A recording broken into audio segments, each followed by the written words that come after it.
बात करेंगे हिमाचल प्रदेश की, तो चलिए इस वक्त बड़ी खबर से हम आपको रूबरू करा रहे हैं। इस वक्त की बड़ी और अहम जानकारी, कैबिनेट सब कमेटी की बैठक होगी, युवाओं को रोजगार देने पर चर्चा होगी। इस वक्त की बड़ी और अहम जानकारी से हम आपको रूबरू करा रहे हैं। नए रोजगार को लेकर स्पष्ट होगी स्थिति, तो वहीं कैबिनेट मंत्री हर्षवर्धन करेंगे अध्यक्षता। रोजगार से जुड़ी चुनावी गारंटी पर भी मंथन होने वाला है। तो आपको बता दें कि कैबिनेट सब कमेटी की बैठक होगी, कई अहम मुद्दे पर चर्चा भी होगी। युवाओं को रोजगार देने पर मंथन होगा, तो वहीं आपको बता दें कि नए रोजगार को लेकर स्पष्ट स्थिति होगी। कैबिनेट मंत्री हर्षवर्धन अध्यक्षता करेंगे, तो वहीं रोजगार से जुड़ी चुनावी गारंटी पर भी मंथन होगा। इस वक्त की बड़ी और अहम जानकारी, कैबिनेट समेत सब कमेटी की बैठक होगी, युवाओं को रोजगार देने पर मंथन होगा, तो वहीं नए रोजगार को लेकर भी स्थिति स्पष्ट होगी। बैठक की अध्यक्षता हर्षवर्धन करेंगे। कैबिनेट मंत्री रोजगार से जुड़ी चुनावी गारंटी पर भी मंथन होगा। कैबिनेट सब कमेटी की बैठक होगी।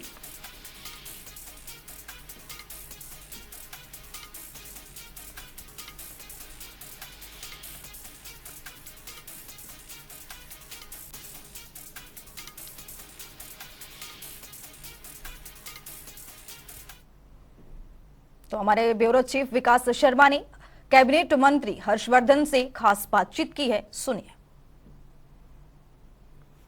हिमाचल प्रदेश में कांग्रेस की सरकार बनने के बाद अब गारंटियों के ऊपर काम किया जा रहा है। आज रोजगार को लेकर जो कैबिनेट की सब कमेटी है उसकी आज बैठक हुई है और तीसरे दौर की ये बैठक बताई जा रही है। क्या कुछ इस पर रहा, क्या कुछ इस मीटिंग में डिस्कस किया गया, किस तरह से रोजगार उपलब्ध कराए जाएंगे, इस पर बात करने के लिए कैबिनेट सब कमेटी के जो अध्यक्ष हैं हर्षवर्धन चौहान जो कि कैबिनेट मंत्री हैं वो हमारे साथ मौजूद हैं। क्या रहा सर इस मीटिंग में और अब तक जो बैठकें हुई हैं क्या निष्कर्ष निकला है? आज हमारी जो है एम्प्लॉयमेंट पे जो कैबिनेट सब कमेटी की दूसरी मीटिंग थी, जिसमें माननीय रेवेन्यू मिनिस्टर जगत सिंह नेगी जी और शिक्षा मंत्री रोहित ठाकुर जी भी प्रेजेंट रहे हैं और हमने विस्तृत रूप से इसमें चर्चा की है। हिमाचल प्रदेश में लगभग कुछ 70-72 हज़ार पोस्टें खाली पड़ी हुई हैं और ओवरऑल जो स्ट्रेंथ है वो राउंड अबाउट 3 लाख के करीब कर्मचारी है। और हमने पिछले जो 5 साल के रिक्रूटमेंट का प्रोसेस है उसको भी हमने जो है वो स्टडी किया है, जिसमें हमने देखा है कि on an average public service commission से कोई 3400 पोस्टें जो है 5 सालों में रिक्रूटमेंट हुआ है। नहीं 3400 नहीं 2400 के 24-2500 के करीब है, वो 24-2500 के करीब है जो 5 सालों में रिक्रूटमेंट हुआ है। और public Hamirpur subordinate service board में कोई 15,000 के करीब 15,000 समथिंग है उसमें हुआ है।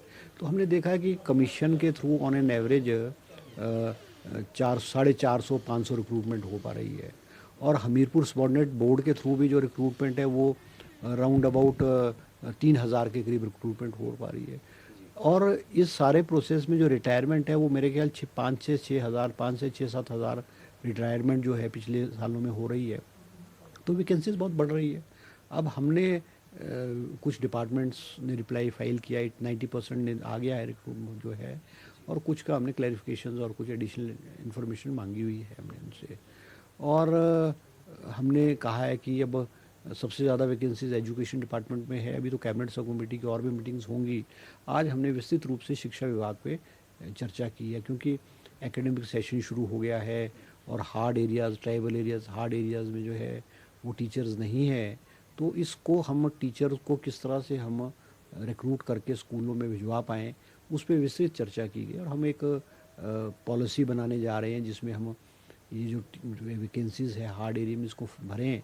इसके लिए हमने एजुकेशन डिपार्टमेंट, सेक्रेटरी एजुकेशन और डायरेक्टर एजुकेशन दोनों को और सेक्रेटरी लॉ को कल 10:30 बजे दोबारा से कैबिनेट सब कमेटी की मीटिंग रखी गई है। तो उसमें विस्तृत चर्चा करके हम कैबिनेट को रिकमेंड करेंगे कि भी इस जो एजुकेशन इंस्टीट्यूशंस हैं इसमें तुरंत भर्ती जो है की जाए।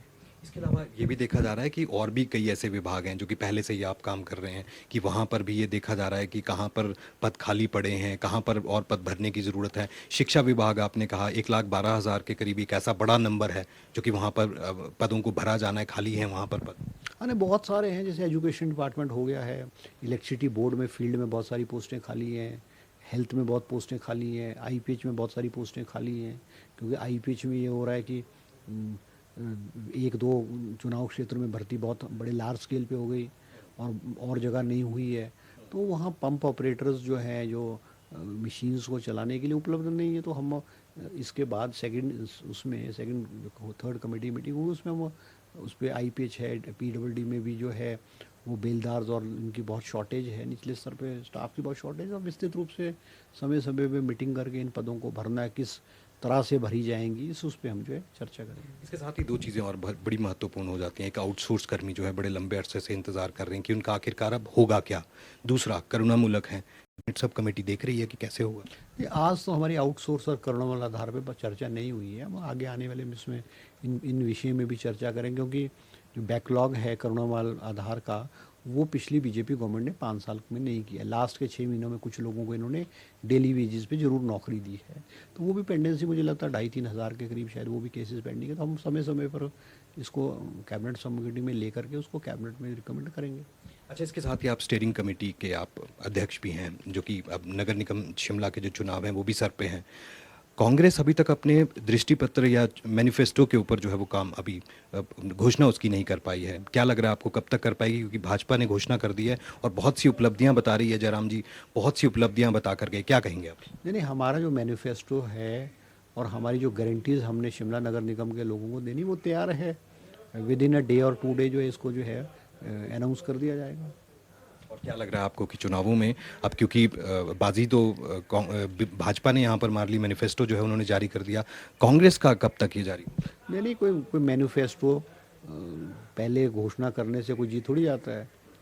ये तो जनता ने फैसला करना है, और कांग्रेस पार्टी निश्चित रूप पे जो है वो बहुत अच्छी मेजॉरिटी से नगर निगम में कांग्रेस जीतेगी। जयराम जी, मेरा आखिरी सवाल है। जयराम जी ये कह रहे हैं कि जो पहले की अभी 4 महीने का जो कांग्रेस का कार्यकाल रहा है, पूरी तरह से लोगों ने उसे नकार दिया, लोग परेशान हैं, कर्ज के गर्त में जो है वो धकेला जा रहा है और झूठे वायदे जो है वो कांग्रेस पार्टी करे, क्या रिएक्ट करेंगे? नहीं, हमने जो 4 महीने का किसी भी सरकार के लिए कार्यकाल बहुत थोड़ा होता है, और हमने थोड़े से कार्यकाल में हमने ओल्ड पेंशन स्कीम लागू कर दी है। अब नेक्स्ट मंथ से जो है जो इनका शेयर है NPS का वो बंद कर दिया है। हमने जो वायदा किया वो पूरा किया है। दूसरा, हमने कहा था कि हम पेंशन, जो महिलाओं को पेंशन देंगे, हमने 2,31,000 महिलाओं को पेंशन 1 अप्रैल से शुरू कर दी हुई है। और हमने जो DA है, जयराम जी ने तो पिछले DA की किस्तें दी नहीं थी, पेंडिंग थी, वो भी कम से कम कोई 1200 करोड़ रुपए के करीब DA था। मुख्यमंत्री जी ने 15 अप्रैल को जो DA की जो है वो 3% जो है वो एम्प्लॉयज़ को देने की घोषणा कर दी है। और सबसे बड़ी बात है कि हमने नगर निगम शिमला में जो एटिक के इश्यूज़ थे, एटिक को रेगुलाइज करने की बात थी, वो हमने कर दी है। और चुनाव के तो आचार संहिता लग गई है, कोई एटिक जो हमने किया वो शिमला के लिए नहीं किया, वो तो सारे हिमाचल प्रदेश के सब शहरों के लिए किया गया है।